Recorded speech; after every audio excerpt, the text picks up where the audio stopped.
right, welcome everybody. We're back here. Tommy is almost done. I'm with Tommy Bruno. His hair's looking really good.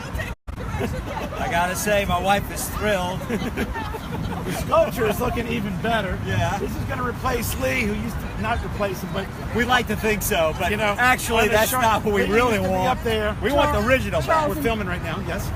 Sorry. Okay. Anyway, our thing is Save Nola Heritage. We can see we got a lot of friends and supporters here. So, Tom, we're going to talk about heritage today. Andrew Jackson, interesting, this is a busy week. Yes, indeed. Columbus Day. That's right. There was a protest at Jackson Square about taking down Andrew Jackson. That's right. They want Jackson next. And the book, next weekend comes out a book on Andrew Jackson and the monument. So there's a lot going on there. What I also want to talk to you about, Tommy, I know you got some great content. I picked up the book, The Life and Legend of Robert E. Lee. Now, I got a question for you. Who was the first Union soldier to come into New Orleans during the Civil War? Holy man, I have no idea. Robert E. Lee. Oh, come on.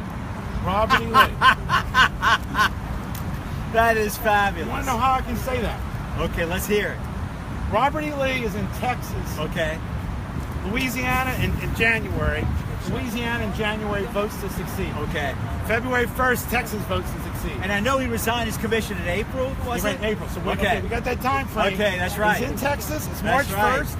The Texas people go to him and say, federal troops, you're now a prisoner of war. Yes. So you either resign or, but he negotiates and they say you can leave, but you can't take anything with you. He leaves, he goes to a port which is now closed called Indianola, Texas, which got leveled by a hurricane, one of the worst ever, gets on a boat and comes to New Orleans in March, a month after Louisiana succeeded. All right. So he's still a Union soldier. He comes here, and then in April, he goes back to Virginia. That's right. They promote him to full colonel. That's right. Because they're getting him ready to take over. Take over. And then he asks him to take over, and there's some amazing stories in here because he says he opposes the secession. Absolutely. But there is 100% he was against secession. It was not a good idea. I mean, you got it. It was because he understood the power, the determination of the North, of the Union government. Well, and the other deal is his dad had fought with George Washington. That's right. To make the Union. Well, his wife was related to George Washington, to the granddaughter of George Washington. So I mean, the connections were incredible. He said, we spent all this blood to create a union. Yes. You guys should not leave. That's right. But when they put him to the pressure and they said, we want you to take your sword to your state, he goes, that's not the solution either. I can't kill my own relatives. I'm very sorry. His sons had already left and signed up to be Confederates. That's right. He had 3 sons, 4 daughters, and the 3 sons signed up for the service. Is that Lee? Yes. Lee, yes. So, Tommy, tell us, heritage, you're doing a lot of effort right now to replicate this. What's driving me a lot of different things, but I want to talk about something in particular that comes up every now and then with folks, and that is the distinction folks make between a public monument and a piece of art that's in a museum. And so people will say, well, let's take it out of that public setting and put it into a museum. The problem with that is, of course, most museums are public spaces. And if they are private spaces, they still don't solve the essential problem. And that is, if a piece of art is deemed offensive, then it's offensive in all spaces. Right. It's a nuisance. So therefore, to make the distinction between, well, it's over here instead of over there, and so therefore it's acceptable, is a very problematic argument. Because then you're making distinctions based on location. If the piece is intrinsically offensive, then how can a curator then display it in good conscience? It's offensive. It's offensive.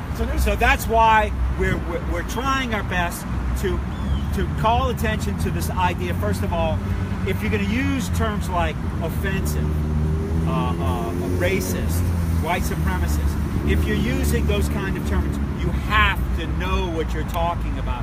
Because once you've labeled a piece of art like that, you've killed it. Absolutely. You've killed it. You know, I also want to say that this week was Columbus Day. Yes. It should, because if you're thinking about revered spots, by his definition, absolutely, it's the most revered place. Absolutely. In fact, truth be told, the Cabildo should go too. Absolutely. So So I'm like looking, and there are plaques all around that which describe the whole. This Washington artillery unit goes back to the War of 1812. Yes. Today they're in Puerto Rico helping as a National Guard.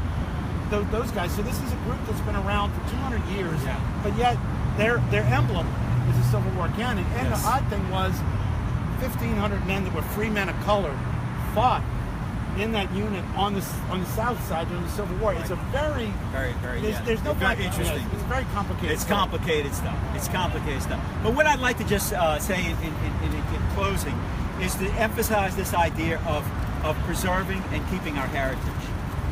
What we have in our art, in our culture, in our history, is a representation of ourselves.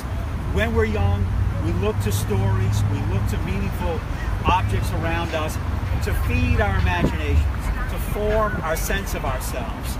And this sense of ourselves we carry with us throughout our lives.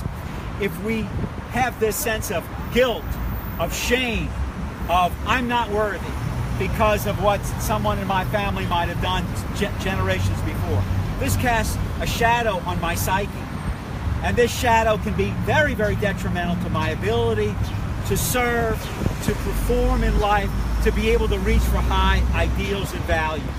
One of the things that we have in the South is a strong sense of our honor, of our heritage, of our respect for our forefathers.